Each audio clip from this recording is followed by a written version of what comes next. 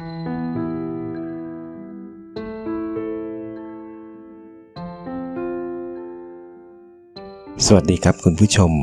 คุณผู้ฟังทุกท่านที่ติดตามชมช่องธรรมะธรรมดาในคลิปนี้เราจะมาฟังพระธรรมเทศนาของหลวงปู่สิมพุทธาจโลวัดถ้ำผาปล่องจังหวัดเชียงใหม่ด้วยกันครับโดยจะเสนอพระธรรมเทศนาเรื่องวิธีภาวนาจิตเรามาฟังหลวงปู่สิมท่านเทศสอนด้วยกันครับ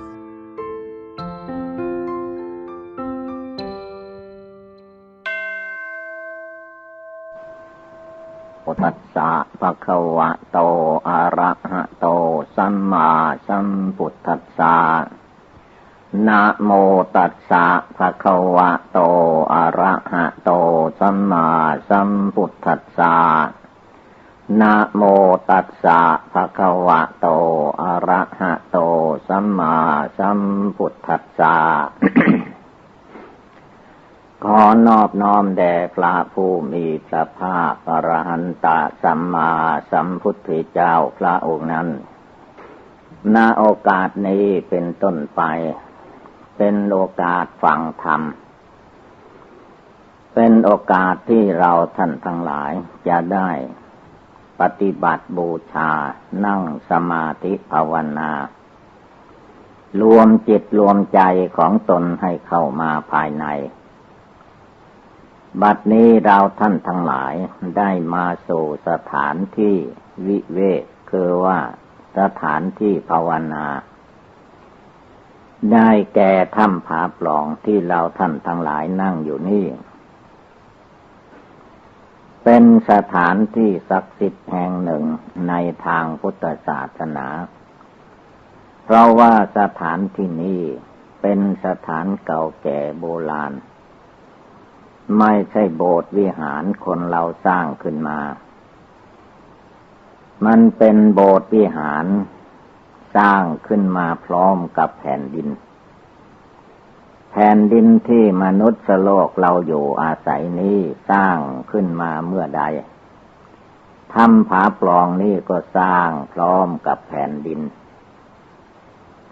จึงชื่อว่าสถานที่นี้เป็นสถานที่สำคัญไม่ใช่ก่อสร้างขึ้นมาไม่กี่ปีกี่เดือนสร้างพร้อมแผ่นดินเมื่อเราทุกคนมาสู่สถานที่เช่นนี้แล้วก็ให้สงบจิตสงบใจฟังธรรมอบรมจิตใจของเราการอบรมจิตใจนั้นมีระเบียบธรรมเนียมมาตั้งแต่ครั้งพุทธกาลครั้งพระพุทธเจ้านั่งสมาธิภาวนาใต้ร่มไมโพธิ์แล้วก็ได้ตรัสรู้เป็นพระพุทธเจ้าระเบียบธรรมเนียมแห่งการนั่งสมาธิภาวนาจึงสืบเนื่องมาจากโน้นแหละเมื่อมาถึงสมัยนี้ก็ให้พากันจดจำเอาคำว่าการนั่งสมาธิภาวนานี้แม้เราอยู่ที่ไหนก็ให้ถือว่าที่เรานั่งสมาธิภาวนาอยู่บ้านเรือนก็เป็นที่ศักดิ์สิทธิ์เหมือนกันถ้าเราทำอยู่เสมออันการนั่งสมาธินี้ท่านให้นั่งขัดสมาธิแต่การนั่งขัดสมาธิมีอยู่สองแบบหนึ่งคือว่าเอาขาขวาทับขาซ้ายเอามือข้างขวาวางทับมือข้างซ้ายอันนี้หนึ่ง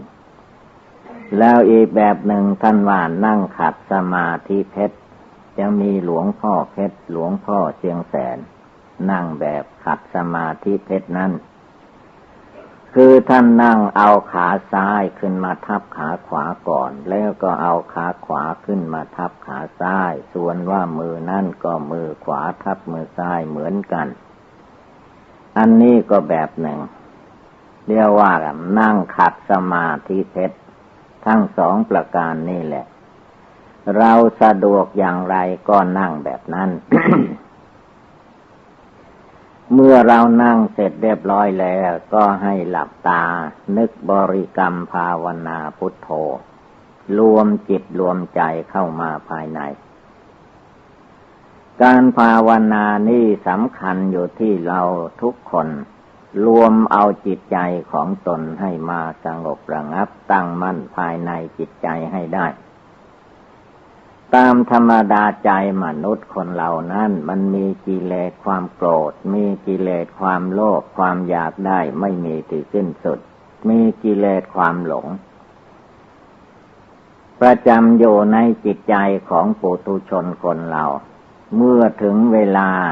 เรานั่งสมาธิภาวนาไม่ว่าเราจะนั่งที่นี่ที่ไหนก็ตามในบ้านเรือนของเราก็เหมือนกันถ้าเรานั่งสมาธิแล้วก็ระวังรักษาจิตใจของตนคือให้ใจมีสติ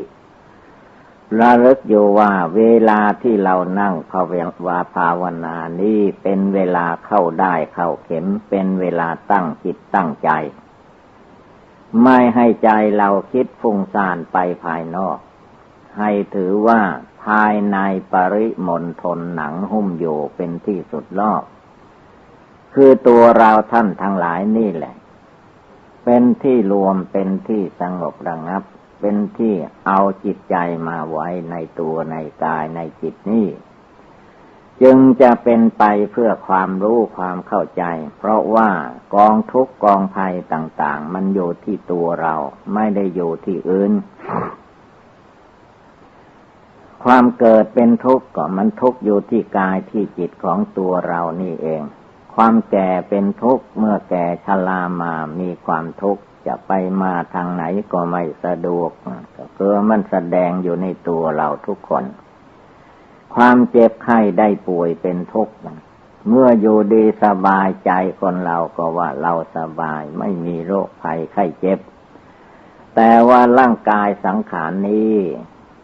จะเอาแต่ความสุขสบายไม่ได้เพราะเมื่อความแก่ชรามีความเจ็บไข้ได้ป่วยมันก็มีถ้ามันเจ็บไข้ได้ป่วยมากจนเหลือโลกปาขันอันนี้จะทานได้มันก็ตายได้และความตายนี้ก็ไม่ใช่ว่าคนแก่คนชราไปมาไม่ได้แล้วก็ตายแม้เด็กเกิดวันนั้นเดือนนั้นปีนั้นก็ตายได้ถ้าเกิดมาแล้ววันตายนั้นตายได้ทุกวันเวลาไม่เลือกไม่ตายเด็กก็ตายหนุ่มเมื่อไม่ตายหนุ่มก็ตายแก่ชราไม่มีบุคคลผู้ใดจะมาอยู่ในโลกนี้ตลอดไปชั่วฟ้าดินสลายเลยมรณังเมภาวิสติให้เรานึกถึงความตายที่จะมาถึงตนอยู่เสมอด้วยเพราะว่าพระศาสดาจารย์สัมมาสัมพุทธเจ้าของเราทรงตักเตือนพุทธบริษัทในครั้งพุทธกาลโน้นว่าอันมรณะภัยคือความตายนั้นให้สาวกทั้งหลายนึกให้ได้เจริญให้ได้ว่าความตายนี้ไม่มีใครจะหลบหลีกได้จงนึกให้เห็นเจริญให้ได้ว่าทุกลมหายใจเข้าออกทุกอิริยาบถยืนเดินนั่งนอนความตายนั้นตายได้ทุกเวลาไม่ว่าจะนั่งอยู่ก็ตามนอนอยู่ก็ตามยืนเดินไปมาที่ไหนหัวเราะเพลิดเพลินอยู่อย่างไรก็ตามเมื่อมรณะภัยคือความตายมาถึงเข้าแล้วบุคคลผู้นั้นก็ไม่มีอะไรที่จะทัดทานได้เพราะว่าความตายนี้ใหญ่ยิ่งที่สุดไม่มีอาวุธยุทโธภัณฑ์ใดๆที่จะมาต่อต้านได้ความตายนี้ท่านให้ชื่อว่าพญาใหญ่เรียกว่าพญามัจจุราชคือความตายบุคคลผู้ใดก็ตามเมื่อเกิดมาแล้วรูปประขันธ์ร่างกายนี้ย่อมมีความตายเป็นผลที่สุดเมื่อยังมีชีวิตลมหายใจอยู่นี่แหละเป็นโอกาสอันดีที่เราทุกคนจะต้องตั้งใจปฏิบัติบูชาภาวนาละความโกรธความโลภความหลงให้หมดไปสิ้นไปก่อนความตายมาถึงถ้าเราไม่ภาวนาละกิเลสให้หมดเสียก่อนเมื่อความตายมาถึงเข้าจิตใจนี่แหละมันห่วงอะไร ในชีวิตในร่างกายของตัวเองว่าจะไม่ให้มันแก่มันชราแต่มันก็แก่ชราไปทุกวันทุกเดือนทุกปีตลอดไปเราไม่ต้องการความเจ็บไข้ได้ป่วยก็จริงแต่ว่าความเจ็บไข้ได้ป่วยนั้นมันไหลมาเทมาบังเกิดมีขึ้นในร่างกายสังขารของเราทุกคนแล้วเมื่อความแก่ความชราความเจ็บไข้ได้ป่วยมีเราจะไปห้ามว่าความตายนี้เราจะไม่ให้มาถึงตัวของเราและญาติพี่น้องของเราย่อมไม่ได้ห้ามไม่ได้บอกมันไม่ฟังแต่มีทางเดียวคือว่าเราต้องรีบเร่งไม่ว่าวันไหนคืนไหนเดือนไหนปีไหนเวลาใดก็ตามเราจะต้องปฏิบัติภาวนารวมจิตรวมใจให้มาสงบตั้งมั่นเพ่งมองเห็นว่ามรณะภัยคือความตายนี้มันมีอยู่ทุกลมหายใจเข้าออกอายุของคนเราจริงๆก็เหลืออยู่แค่ลมหายใจเข้าออกเท่านี้แหละอายุจริงๆไม่ใช่วันคืนเดือนปีที่โลกเราสมมติกันว่าได้เท่านั้นปีได้เท่านี้ปีความจริงที่เราว่าได้นั้นมันเสียไปหมดไปไม่ใช่ได้ที่ได้ที่เป็นโยก็เวลาปัจจุบันเดี๋ยวนี้เท่านั้นบัดนี้ยังมีลมเข้าอยู่ยังมีลมออกมาอยู่นี่แหละชีวิตของเราอายุของคนเราก็เหลืออยู่แค่ลมหายใจน้อยนิดเดียวไม่ใช่วันคืนเดือนปีที่เรานับอ่านมานั้นอันนั้นมันหมดไปแล้วสิ้นไปแล้วเอากลับมาอีกไม่ได้แต่ว่าลมหายใจเข้าออกที่เรามีอยู่เดี๋ยวนี้เวลานี้ยังมีอยู่อายุถ้าละยังมีลมหายใจอยู่เขาก็ว่าคนนั้นยังไม่ตายยังเป็นคนดีคนเป็นอยู่ถ้าหมดลมหายใจเมื่อใดเวลาใดเขาก็ว่าคนนั้นตายไปแล้วเป็นผีไปแล้วคือหมดลมหายใจก็หมดชีวิตหมดอำนาจวาสนาหมดทุกอย่างทุกประการช่วงระยะที่เรายังมีชีวิตลมหายใจอยู่ไม่ต้องห่วงหน้าห่วงหลังวิตกวิจารไปตามเรื่องราวอารมณ์อดีตอนาคตจงรวมจิตใจของตนเข้ามาในเวลาปัจจุบันเดี๋ยวนี้ขณะนี้ให้ได้เพราะว่าเวลานี้นั้นใจหมายถึงดวงจิตดวงวิญญาณของเราทุกคนได้แก่จิตใจดวงผู้รู้มีอยู่ในตัวในกายในจิตเดี๋ยวนี้ขณะนี้ที่เราฟังธรรมได้ยินเสียงจดจำธรรมะคำสอนอยู่ก็คือว่าจิตใจนั่นเองใจนี้ไม่ใช่ตาหูจมูกลิ้นกายที่เรามองเห็นเป็นรูปร่างนี้ใจนี้เป็นธาตุนามธรรมไม่มีรูปร่างแต่มาอาศัยอยู่ในเรือนร่างของมนุษย์ก็ให้ชื่อว่าเป็นคนเป็นมนุษย์ไปส่วนดวงจิตนั้นมันแอบอาศัยอยู่ในรูปขันธ์ร่างกายอันนี้ถ้าเราไม่ภาวนาก็ไม่รู้ไม่เห็นถ้าใจไม่สงบไม่เป็นดวงหนึ่งดวงเดียวไม่รวมใจของตนเข้ามาเป็นดวงเดียวแล้วไม่รู้มันจะซ่านไปตามอารมณ์ความต้องการปรารถนาในจิตใจอันนั้นท่านให้ชื่อว่าตัณหาตัณหานั้นท่านว่ามันมีอยู่ในใจตัณหานั้นไม่อิ่มไม่พอกามตัณหาภวตัณหาวิภวตัณหานัตถิตัณหาสมานาทีแม่น้ำจะเสมอด้วยตัณหาไม่มี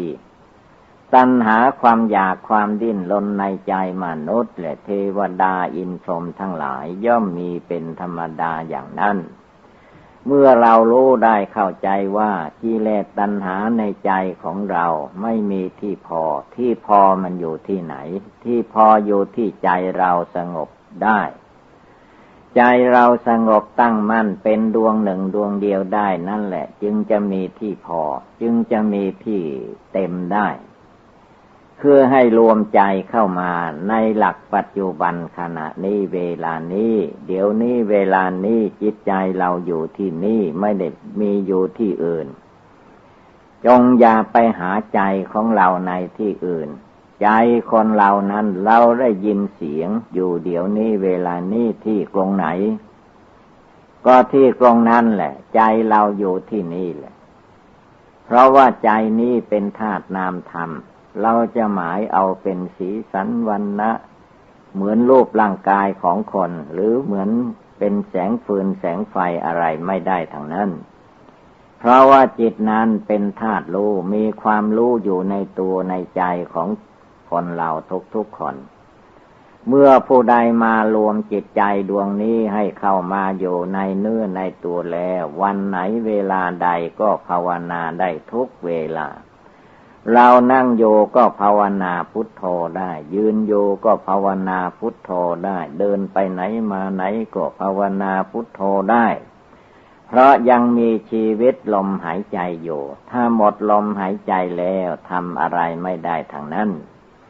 ไม่ต้องรอถึงชีวิตแตกดับต้องตั้งใจภาวนาตั้งแต่ขณะนี้เดี๋ยวนี้เป็นต้นไปว่าเดี๋ยวนี้เวลานี้จิตเรามีความรู้สึกอยู่ในตัวในใจนี้ไม่ได้มีอยู่ในที่อื่นเมื่อดวงจิตดวงใจมีอยู่ที่นี่ก็ให้ภาวนารวมจิตใจอันนี้เข้ามาภายในส่วนสังขารมารกิเลสมารที่มันปรุงแต่งคิดนึกอะไรต่อมิอะไรแล้วก็แส่สายไปตามอารมณ์เรื่องราวภายนอกนั้นพระพุทธเจ้าสอนไว้ว่าให้ละทิ้งอย่าได้ตามมันไปตามใจกิเลสตามใจตัณหามานะทิฏฐินั่นคนเราตามมาตั้งแต่อเนกชาตินับภพนับชาติไม่ถ้วนแล้ว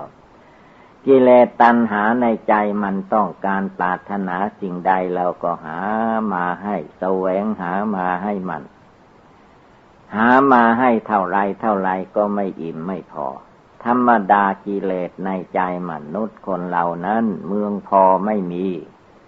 พออยู่ที่สงบจิตสงบใจได้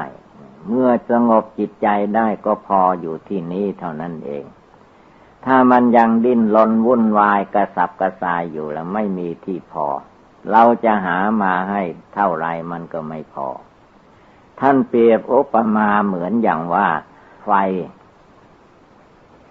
ฟที่ลุกโชนอยู่นั้นใครจะเมตตาสงสารไฟหาฟืนหาเชื้อเพลิงน้ำมันให้ไฟกินนั้นไม่มีที่พอมันไหม้ลุกใหญ่ไปเป็นธรรมดาของไฟชั้นใดกิเลสความโกรธนี่ก็เหมือนกันกิเลสความโลภกิเลสความหลงก็เหมือนกันหมดกิเลสตัณหามานะทิฏฐิอันมีอยู่ในใจคนเหล่านั้นก็ไม่มีที่พอดูใจของเราได้สิ่งนี้แล้วก็ไม่พออยากได้สิ่งอื่นๆต่อไปดีอย่างนี้แล้วไม่พอก็อยากได้ดีอย่างอื่นเรื่อยไปคือใจไม่สงบแล้วไม่มีเมืองพอจงทำใจของเราให้สงบที่ท่านให้นึกภาวนาพุทโธพุทโธย่นย่อธรรมะคำสอนลงมาที่ว่าพุทโธนั้นเพื่อให้มันมาสงบอยู่มานึกอยู่มาเจริญอยู่ในคำว่าพุทโธพระพุทโธหมายถึงพระพุทธเจ้าในพุทธศาสนานี้จะบังเกิดมีขึ้นเป็นธรรมะธรรมโมคำสอนต่างๆธรรม 84,000 พระธรรมขันธ์นั้นจะบังเกิดมีขึ้นก็ต้องมีพุทโธเสียก่อนพระพุทธเจ้าได้มาอุบัติบังเกิดในโลกนี้เสียก่อนจึงมีศาสนาธรรมคำสอนเหล่านั้นถ้าหาว่าขาดพุทโธไม่มีพระพุทธเจ้าเสียแล้วไม่ได้มาตรัสรู้โลกนี้ก็มืดคำว่ามืดก็คือว่าไม่รู้แจ้งพระนิพพานไม่รู้ละกิเลสความโกรธความโลภความหลงในใจของตนใจก็มืดมนอนทการดิ้นรนวุ่นวายไปตามอำนาจความโกรธอำนาจความโลภอำนาจความหลงเมื่อความโกรธโลภหลงบังเกิดมีขึ้นในใจของคนเราแล้วก็มักทำไปพูดไปคิดไปตามอำนาจกิเลสความโกรธอันนั้น กิเลสความโลภอันนั้นกิเลสความหลงอันนั้นไม่รู้จักทำความสงบระงับไม่รู้จักทำความอิ่มความพอให้บังเกิดมีขึ้นจงรวมกำลังตั้งมั่นลงไปในใจนึกถึงคุณพระพุทธเจ้าเป็นอารมณ์แล้วก็รวมใจเข้ามาที่นี่คือดวงจิตดวงใจของเราจริงๆนั้นมันอยู่ภายในตัวภายในใจของเราทุกคนไม่ได้มีอยู่ในที่อื่นจงรวมกำลังตั้งใจเข้ามาภายในใจเดี๋ยวนี้เวลานี้ให้ได้เราจะคิดตามไปว่าอนาคตการโน้นมันก็ไม่มีที่จบที่สิ้นคิดไปในอดีตที่เราผ่านมามันก็ไม่จบไม่สิ้นมันผ่านมาแล้วมันหมดไปแล้วอนาคตก็ยังไม่ถึงเดี๋ยวนี้เวลานี้เรานึกเราภาวนาพุทโธอยู่ก็ให้จิตใจนี่แหละมาสงบตั้งมั่นอยู่ในองค์พุทโธคือใจอิ่มใจพอใจสงบระงับใจเป็นดวงหนึ่งดวงเดียวใจไม่ง่วงเหงาหาวนอนจิตใจเบิกบานยิ้มแย้มแจ่มใสในธรรมปฏิบัติธรรมปฏิบัตินั้นเมื่อใจเราตั้งมั่นไม่ยอมให้อำนาจกิเลสความโกรธโลภหลงมาครอบงำใจแล้วจิตใจดวงผู้รู้อยู่ในตัวในใจของเรานี่แหละจะมีความสงบสุขเยือกเย็นสบายอยู่ในตัวในใจเราก็เพียรพยายามระมัดระวังรักษาใจของเรานี่แหละให้มีสติอยู่ทุกเวลาคำว่าสติคือความระลึกได้ผู้ระลึกได้ก็คือจิตใจดวงผู้รู้อยู่ในตัวในใจนี่แหละ เราต้องเพียรพยายามระลึกอยู่เสมอเตือนหัวใจของเราอยู่ทุกวันทุกคืนอย่าให้ใจเราเกิดความประมาทความประมาทมัวเมาของคนเหล่านั้นมักจะมาคิดว่าผู้ที่ตกอยู่ในวัยเด็กวัยหนุ่มก็มาคิดว่าเรายังเด็กยังหนุ่มอยู่การนั่งสมาธิภาวนาเมื่อไรก็ได้เพราะมองเห็นว่าเรายังเด็กยังหนุ่มอยู่ยังแข็งแรงอยู่แต่เราหารู้ไหมว่ายังเด็กคนเด็กๆมันก็ตายได้คนหนุ่มก็ตายได้เหมือนกันเมื่อถึงเวลาแล้วไม่มีใครเหลือเมื่อเรามานึกถึงข้อนี้แล้วยังเด็กยังหนุ่มก็อย่าประมาทให้พากันตั้งอกตั้งใจปฏิบัติบูชาภาวนาโดยเฉพาะในคืนหนึ่งก่อนที่เราจะหลับจะนอนนั้นให้พากันกราบพระไหว้พระ ทำวัดสวดมนต์พอสมควรแล้วก็นั่งสมาธิภาวนานี่แหละอันทางรูปร่างกายก็ให้นั่งตามระเบียบไปส่วนใจนั้นสำคัญอยู่ที่ว่าใจเราต้องมีความสงบตั้งมั่นอย่าได้หวั่นไหวสั่นสะเทือนไปตามอารมณ์กิเลสธรรมดาอารมณ์กิเลสนั้นมันพาให้ใจเป็นทุกข์เป็นร้อนอยู่ทั้งกลางวันกลางคืนยืนเดินนั่งนอนทุกอิริยาบถเพราะว่ากิเลสความโกรธก็ดีกิเลสความโลภความหลงก็ดีมันพาให้ใจคนเราร้อนเพราะว่าไม่สงบไม่ละไม่วางไม่ละทิ้งไปยึดหน้าถือตาไปยึดตัวถือตนไปยึดว่าตัวเราของเราคือว่าจิตประมาททางนั้นจิตนี้ถ้ามีความประมาทมัวเมาอยู่ก็ไม่รู้สึกตัวคือว่าเข้าใจว่าเราจะยังเด็กยังหนุ่มก็จะเด็กหนุ่มเรื่อยไปมันไม่ใช่อย่างนั้นไม่มีอะไรจะเที่ยงแท้แน่นอนให้รีบเร่งภาวนาสมัยครั้งพุทธกาลโน้นเด็กอายุขนาด7 ขวบท่านภาวนาทำความเพียรละกิเลสท่านละกิเลสได้เป็นพระโสดาเป็นพระสกิทาคาเป็นพระอนาคาเป็นได้ถึงพระอรหันตาขีณาสพถึงซึ่งนิพพานนั่นแหละเด็กๆท่านแต่ก่อนท่านภาวนาไม่ใช่ประมาทมัวเมาท่านนึกถึงความเกิดความแก่ความเจ็บความไข้ความตายว่าไม่มีอะไรที่จะมาทัดทานสิ่งเหล่านี้ได้มีอยู่อย่างเดียวคือว่าภาวนาละกิเลส ไม่ว่ากิเลสความโกรธกิเลสความโลภกิเลสความหลงเมื่อเรารู้ได้เข้าใจเวลาไหนก็ละทิ้งเวลานั้นไม่ต่อเติมส่งเสริมไปตามอำนาจกิเลสแล้วไม่มายึดถือไว้ในตัวในใจหน้าของเราตาของเราชื่อของเราเสียงของเราไม่ต้องไปยึดถือจงตั้งใจระลึกถึงคุณพระพุทธเจ้าทำใจของเราให้สงบระงับเย็นสบายคำว่าสบายไม่ใช่ว่าเพียงทำให้มันสบายต้องมีปัญญาพิจารณาให้รู้ให้เข้าใจว่ารูปนามกายใจตัวตนสัตว์บุคคลเหล่านี้ไม่มีสิ่งใดจะเที่ยงแท้แน่นอนเป็นอยู่อย่างนี้ตลอดไปเพราะว่าเกิดมาแล้วมันแก่ชราเป็นไปเองก็ให้เห็นว่าอย่าได้ประมาทไม่ต้องมาติดข้องพัวพันอยู่แค่ว่าเราอยู่ดีสบายเรายังเด็กยังหนุ่มนี่เพราะว่าสิ่งทั้งหลายไม่มีสิ่งใดจะเที่ยงแท้แน่นอนยั่งยืนเป็นอยู่อย่างนี้ตลอดไปเมื่อผู้มีสติระลึกอยู่อย่างนี้ชื่อว่าเป็นผู้ไม่ประมาทยังเด็กก็ภาวนาได้ยังหนุ่มแข็งแรงก็ภาวนาได้และอีกเรื่องหนึ่งก็มักจะมาคิดว่าตัวเรานี้ไม่ค่อยมีโรคภัยไข้เจ็บอะไรคงไม่เป็นอะไรได้ง่ายๆอันนี้ก็เป็นความประมาทความจริงแล้วร่างกายสังขารของคนเหล่านี้มันแก่ชราอยู่ทุกเวลามันเจ็บไข้ได้ป่วยอยู่ทุกเวลาแต่เราไม่สังเกตเราไม่มีปัญญาจึงไม่รู้ความจริงแล้วร่างกายของเราท่านทั้งหลายทุกรูปทุกนามนี้เยียวยาพยาบาลอยู่ตลอดเวลาเหมือนกับว่าเข้าอยู่ในโรงพยาบาลกินยาตลอดเวลาก็ว่าได้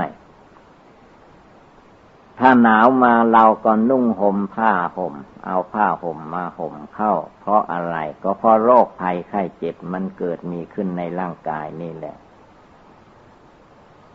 การนุ่งห่มก็เป็นการบรรเทาโรคภัยไข้เจ็บอันหนึ่ง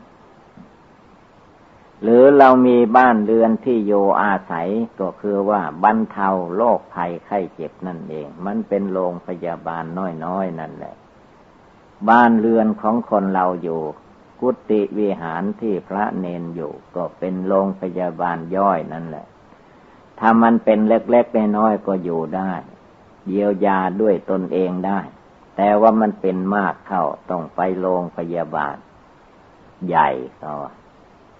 แก้ไปแก้ดีก็ดีแก้ไม่ได้ก็มีเพราะว่าโรคภัยไข้เจ็บของคนเรานั้นให้เข้าใจว่าโรคบางอย่างนั้นเกิดขึ้นมาแล้วต้องกินกินยาก็หายไปแต่ว่าโรคบางอย่างเกิดขึ้นแล้วกินยาก็ไม่หายตายเสียเมื่อใดจึงหายโลกมันมีอย่างนี้เราอย่าเข้าใจว่าเมื่อมันเกิดมีขึ้นแล้วหายบางคนมันไม่หายบางคนก็เมื่อเจ็บไข้ได้ป่วยก็วิ่งไปหาโรงพยาบาลไม่ได้นึกภาวนาแก้ไขไปแทนที่จะหายเลยตายมาเลยไปสู่ป่าช้าก็มีเยอะแยะเสียด้วยดังนั้นอย่าไปคิดว่าจะแก้ท่านั้นท่านี้หายความจริงแล้วรูปร่างกายนี้มันแก้ไม่ตกแก้ไม่ได้ถ้าแก้เมื่อเด็กได้เมื่อหนุ่มตายก็มีแก้เมื่อหนุ่มได้แก่ชรามาถ้าตายแน่ๆไม่มีใครจะพ้นไปได้เมื่อเป็นเช่นนี้ในเวลานี้บัดนี้เราได้เรียนทำคำสอนในทางพุทธศาสนาอยู่ในใจของเราแล้วว่าภาวนาอย่างเดียวแก้ได้ทุกอย่างการภาวนามันแก้ได้อย่างไรคือแก้จิตใจผู้มายินดีพอใจเพลิดเพลินอยู่ในโลกนี้ให้ได้ให้เห็นว่าโลกนี้ไม่ใช่ความสุขมันเป็นสถานที่ทุกข์ที่สุดแหละแต่เราไม่รู้ไม่เห็นเท่านั้นถ้าจิตเราไม่สงบระงับไม่ตั้งมั่นจริงๆมองไม่เห็นเพราะว่ากิเลสมันหลอกลวงอยู่ตลอดกาล กันให้ชื่อว่าพยามารกิเลสมันเป็นมารกิเลสราคะมันเป็นมารกิเลสโทสะเป็นมารกิเลสโมหะเป็นมารเมื่อกิเลสเหล่านี้ยังเป็นใหญ่อยู่ในร่างกายจิตใจของคนเราแล้วมันโกหกพกลมอยู่ตลอดเวลาเราจะนั่งสมาธิภาวนาเมื่อใดเวลาใดมันก็อ้างการอ้างเวลาว่าเช่านักสายแล้วร้อนกลางวันภาวนาไม่ได้กลางคืนก็อยากจะหลับจะนอนก็เลยไม่มีเวลาภาวนาเวลาภาวนานั้นท่านว่ามีอยู่ทุกลมหายใจเข้าทุกลมหายใจออกเมื่อลมหายใจเข้าออกมีอยู่ก็นั่นแหละเป็นเวลาที่เราจะว่าเรายังเด็กยังหนุ่มเป็นความประมาทมัวเมาอย่ามาเข้าใจว่าเราไม่มีโรคมีภัยโรคภัยไข้เจ็บมันมีอยู่ตลอดกาลเราเยียวยาพยาบาลตัวเองอยู่ตลอดเวลา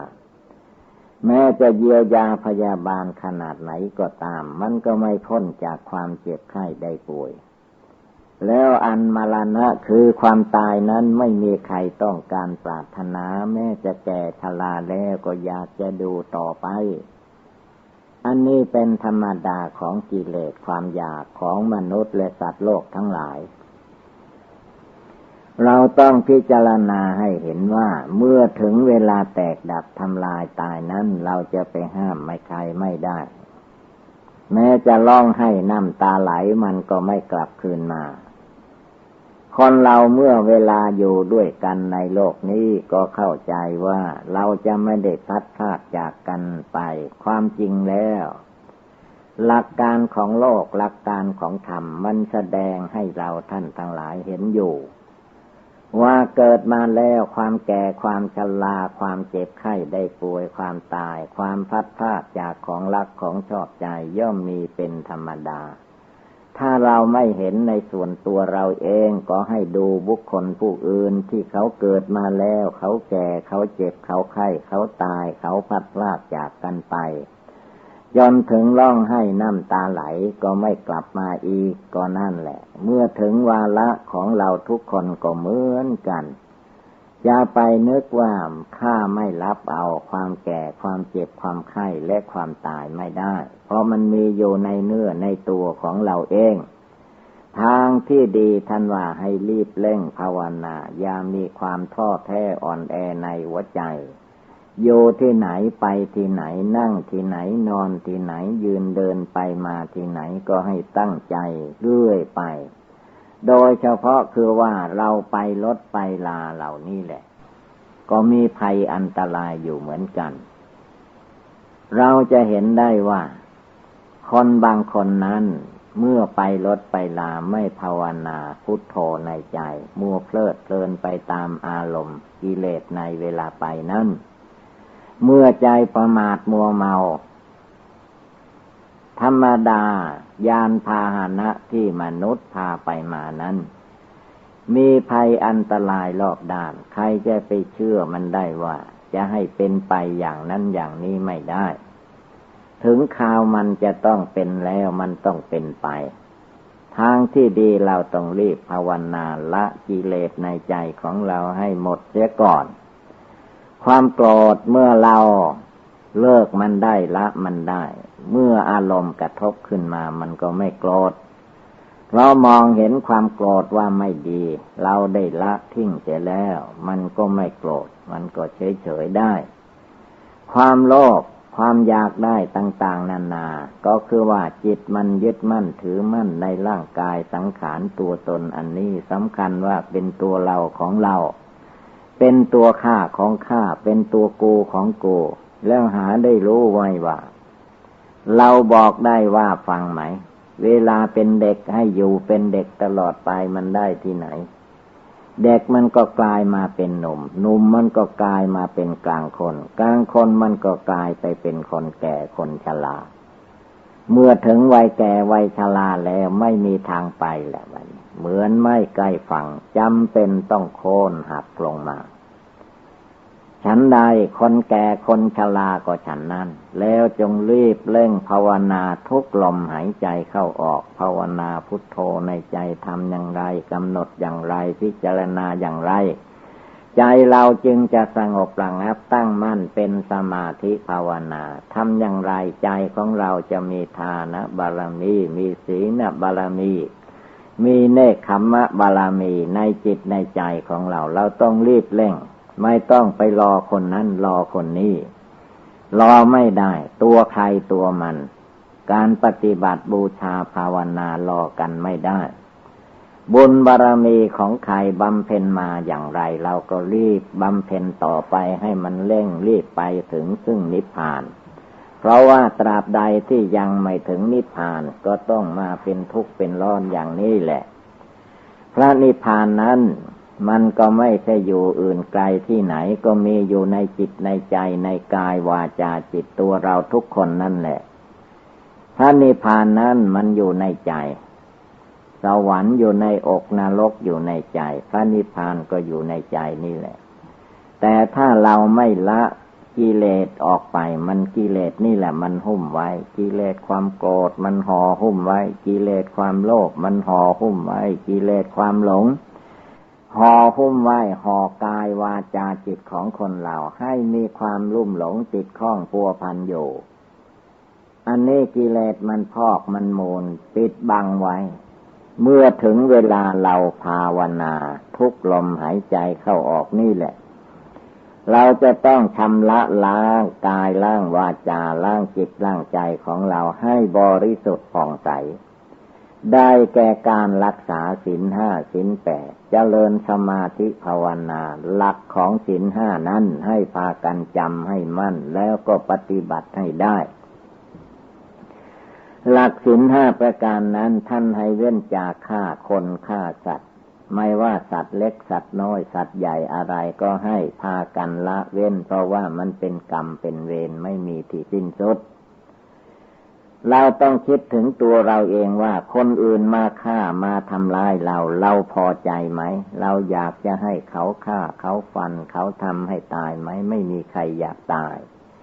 มนุษย์และสัตว์ทั้งหลายคนอื่นสัตว์อื่นเขาก็ไม่ต้องการตาย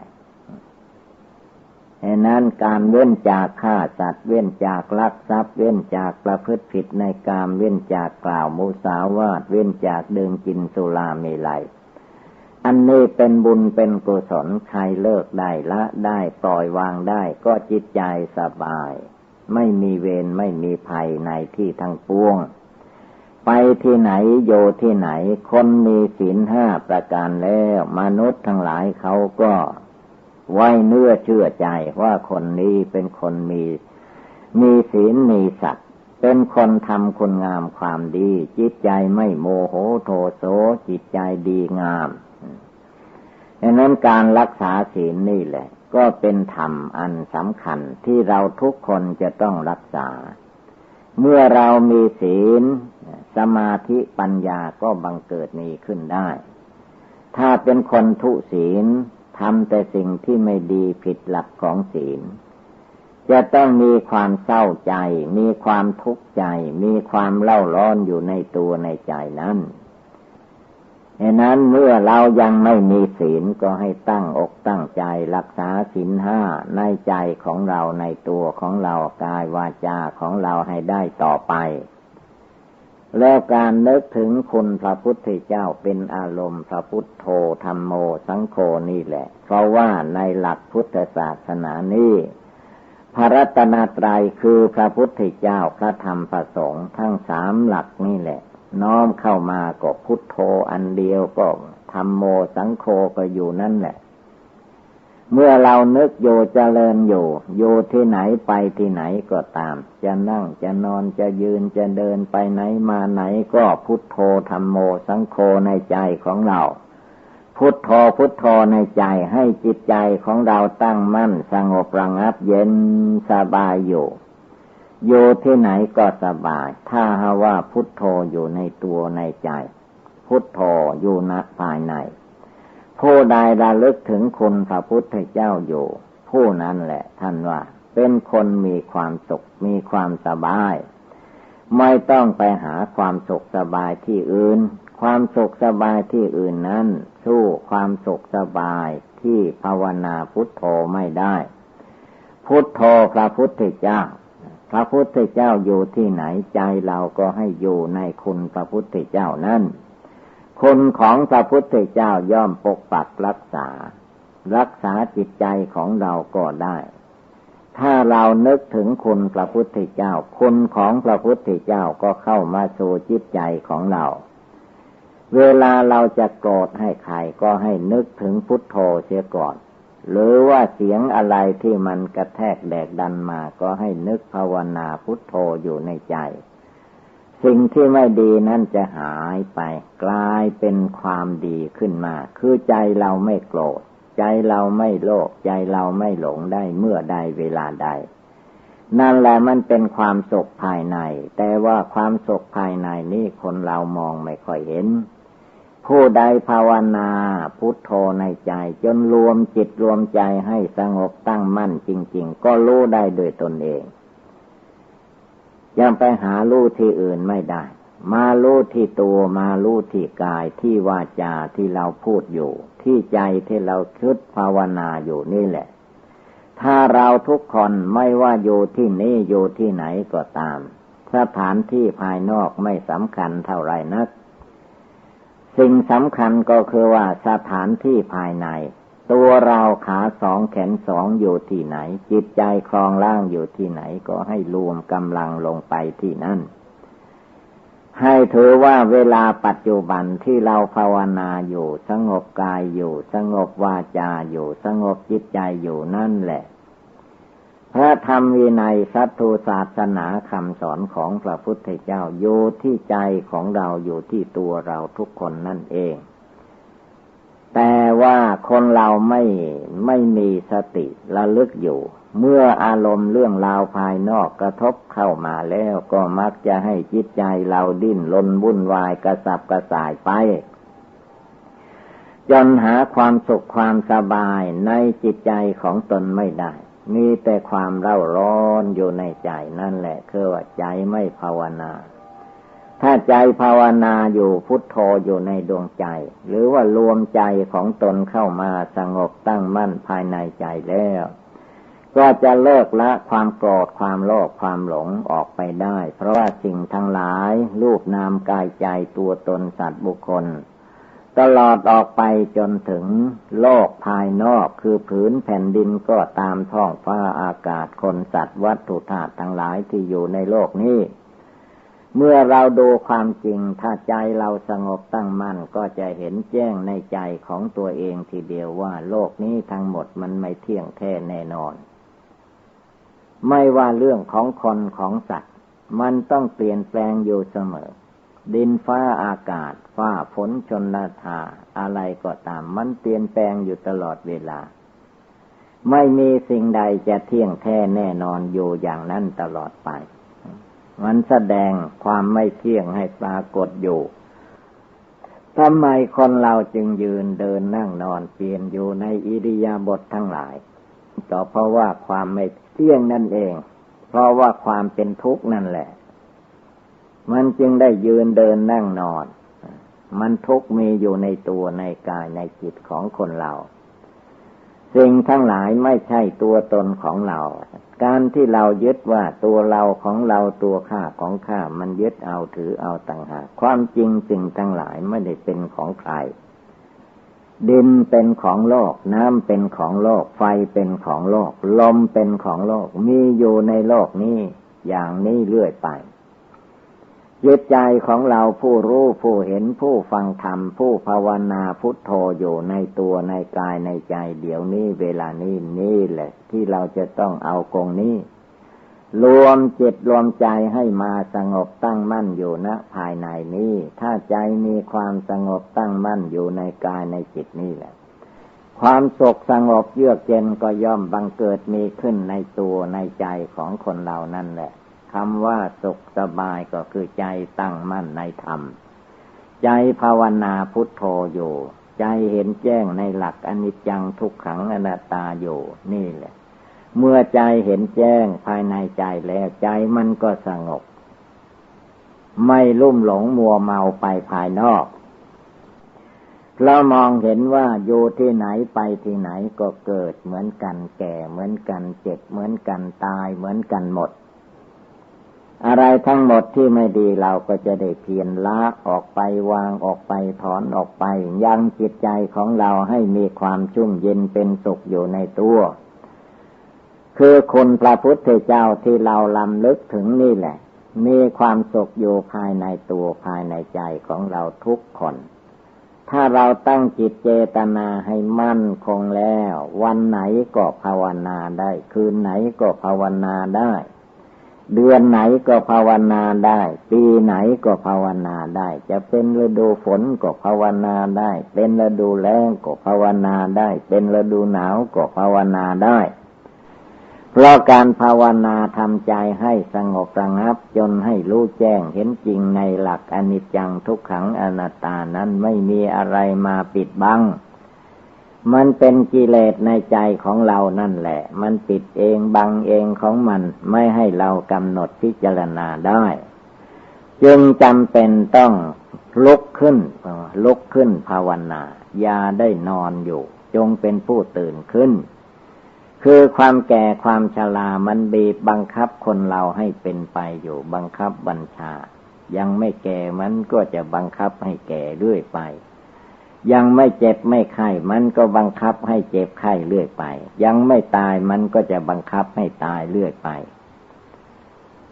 ฉะนั้นก่อนที่ความตายจะมาถึงเราต้องฆ่ากิเลสความโกรธให้ตายก่อนฆ่ากิเลสความโลภให้ตายก่อนฆ่ากิเลสความหลงในตัวในใจของเราให้ตายก่อนเมื่อกิเลสราคะโทสะโมหะมันตายไปแล้วจิตใจของบุคคลผู้นั้นก็มีความสุขสงบเยือกเย็นเพราะอำนาจกิเลสไม่ได้มาบังคับบัญชาจิตใจของท่านให้หลงไหลไปอยู่ใต้อำนาจกิเลสประการใดจึงเป็นหน้าที่ของเราทุกคนที่ได้เกิดมาเป็นมนุษย์ได้พบพุทธศาสนาแล้วก็ให้พากันตั้งอกตั้งใจปฏิบัติบูชาภาวนาจริงๆคำว่าภาวนาคือว่าสมถภาวนาอุบายใดที่จะยังให้จิตใจเราสงบระงับได้ก็ให้นึกให้เจริญอุบายนั้นเมื่อเราระลึกถึงอุบายคำว่าพุทโธใจเราไม่สงบอุบายอื่นก็ได้ว่าแต่จริตจิตใจของเรานั้นนึกถึงอุบายธรรมข้อใดสิ่งใดที่พระองค์ทรงตรัสไว้แล้วจิตใจเรามีความสลดสังเวชสงบระงับเยือกเย็นได้ท่านก็ให้เอาสิ่งนั้นมานึกมาเจริญอย่างว่าเราเจริญบทใดจิตใจเราก็ยังไม่สงบระงับก็ให้เอามรณะภัยคือความตายนี่แหละมานึกมาเจริญดูเวลาคนเราเมื่อเกิดมาเราได้ร่างกายสังขารตัวตนอันนี้มาทีนี้เมื่อถึงเวลาตายเอาไปได้ที่ไหนร่างกายสังขารที่ได้มาจากท้องแม่ก็ทิ้งไว้ในโลกนี้มีใครหามตัวเองไปได้ไม่มีเลยตายที่ไหนก็ทิ้งสังขารไว้ที่นั่นแหละนี่สิ่งนี้แหละอุบายธรรมคำว่าตายถ้าผู้ใดมานึกถึงความตายนี่แหละได้ท่านว่าเป็นยอดธรรมเพราะว่าเมื่อถึงความตายแล้วใครจะร้องไห้น้ำตาไหลมันก็ไม่อยู่มันก็ไม่ฟังพระพุทธเจ้าเมื่ออายุของพระองค์ได้80 ปีก็อยู่ไม่ได้แล้วชราพยาธิมันมาเต็มที่แล้วพระองค์ก็ยอมรูปร่างกายนี่ยอมให้แก่พญามัจจุราชคือความตายพระองค์ไม่ห่วงไม่อะไรเพราะว่าจิตใจของพระองค์ดีแล้วภาวนาตรัสรู้ละกิเลสได้หมดแล้วท่านไม่ทุกข์ไม่ร้อนตามสังขารร่างกายจะเจ็บไข้แก่ชราแตกดับตายไปเป็นธรรมดาของสังขารของโลกนี้เป็นอยู่อย่างนี้แต่ส่วนน้ำพระทัยใจพระพุทธเจ้าท่านไม่ได้กลับมาเป็นทุกข์เป็นร้อนในโลกนี้อีกท่านภาวนาทำความเพียรละกิเลสให้หมดสิ้นแล้วแม้เราท่านทั้งหลายยังไม่หมดไม่สิ้นก็จริงแต่ว่าสิ่งทั้งหลายนั้นท่านว่าไม่เหลือความเพียร ไม่เหลือความเพียรของผู้ตั้งใจและลึกอยู่ซึ่งความตายที่จะมาถึงตัวเรานั่งอยู่ยืนอยู่ที่ไหนก็ตามมรณะภัยคือความตายมันมาถึงได้ทุกเวลาทางที่ดีเราต้องนึกเจริญอยู่ในใจนั่นแหละอุบายใดที่จะยังจิตใจให้สงบระงับก็ให้นึกอุบายนั้นถ้านึกอุบายใดไม่สงบก็ให้นึกถึงอุบายความตายอุบายความตายนี้ถ้าผู้ใดนึกเจริญจริงๆแล้วพาให้จิตใจมีกำลังมีความสามารถอาจหาญที่จะทำบุญให้ทานรักษาศีลภาวนาได้เพราะว่าความตายนั้นมันไม่ได้ยกเว้นใครจะมาขอร้องมันก็ไม่ฟังขอให้เลื่อนที่ให้หน่อยมันก็ไม่เอาถ้าได้เวลาแล้วมันตายทุกข์ลายไปนี่แหละเราท่านทั้งหลายไม่ควรประมาทมรณังเมภาวิสติให้นึกให้ได้ทุกลมหายใจพระพุทธเจ้าของเราพระองค์เตือนสาวกทั้งหลายว่าผู้ไม่ประมาทนั้นก็คือผู้นึกถึงความตายของตัวเองได้ว่าความตายของเรามันตายได้ทุกเวลานั่นแหละพระพุทธเจ้าท่านจึงให้นึกว่าเอาให้ได้ทุกลมหายใจแม้เราตถาคตหมายถึงพระพุทธเจ้าของเราพระองค์ก็มองเห็นได้ทุกลมหายใจว่าความตายนั้นมันใกล้ที่สุดแล้วอยู่ภายในตัวภายในใจของเราทุกคนด้วยฉะนั้นการปฏิบัติบูชาภาวนาทำความเพียรละกิเลสนี้ให้เราท่านทั้งหลายตั้งอกตั้งใจตั้งแต่วันนี้เดี๋ยวนี้เป็นต้นไปอย่าได้ประมาทเพราะว่าเมื่อความตายมาถึงเข้าแล้วเราจะไปร้องหาคนโน้นคนนี้ไม่ได้ใครมาช่วยก็ไม่ได้เมื่อความตายมาถึงขาดบุคคลผู้ใดแล้วก็ย่อมเป็นไปตามอำนาจของความตายนั้นใครจะไปแก้ไขไม่ได้ทางที่ดีเราแก้ละกิเลสในใจของเรานี่แหละความโกรธไม่ให้มีความโลภไม่ให้มีให้มันหมดไปสิ้นไปความหลงไม่ให้มีคำว่าไม่ให้มีนั้นไม่ใช่เพียงความคิดนึกเฉยๆต้องภาวนาทำความดีรักษาศีลภาวนาทำคุณงามความดีรักษาใจของเราผู้รู้ผู้เห็นอยู่ในใจตรงไหนก็ให้รวมจิตใจเข้าไปที่ตรงนี้แล้วก็มาสงบอยู่ที่นี้ตั้งมั่นอยู่ที่นี้อะไรเกิดขึ้นก็ให้มีสติให้มีปัญญาพิจารณาอย่าได้ไปลุ่มหลงมัวเมาตามโลกเขาจงเป็นผู้มีความอดความทนจงเป็นคนมีสติมีปัญญาฝึกหัดจิตใจของเราให้มีความรู้ความฉลาดความสามารถอาจหาญอยู่ในตัวในใจทุกขณะเมื่อเราเป็นคนมีปัญญาและเป็นคนมีความอดความทนเป็นคนมีความภาคความเพียรความพยายามไม่ท้อถอยก็ย่อมสำเร็จดังความมุ่งมา่ปรารถนาได้ทุกทวนหน้าเพราะว่าชีวิตของคนเหล่านั้นไม่มีใครที่จะไปแก้ไขให้ได้มันเป็นเรื่องของตัวเองจะต้องแก้ไขปลดเปลื้องออกจากกิเลสความโกรธโลภหลงในตัวในใจได้นี่เป็นอุบายภาวนาในทางพุทธศาสนาเมื่อว่าเราท่านทั้งหลายพากันได้ยินได้ฟังแล้วก็ให้กำหนดจดจำนำไปประพฤติปฏิบัติก็คงได้รับความสุขความเจริญเอวังก็มีด้วยประกาศนียะถาวาลิวหาปุราปาลิปุเรนติสาขลังเอวเมวะอิโตทินังเปตานังอุปกัปปติอิชิตังปฏิตังตุมหังคิปะเมวะสมิจฉตุสัพเพปุเรนตุสังกปาจันโทปนลาโสยะถามณิโชติราโสยะถาสัพพิติโยวิวัชชันตุสัพพโลกโควินัสสตุมาเตภวัตวันตรายโยสุขีทีฆายุโกภวะอภิวาทนาสีดิสนิจจังวุธาปจายิโนจตารโอธรรมาวัฏันติอายุวันโนสุขังภาลัง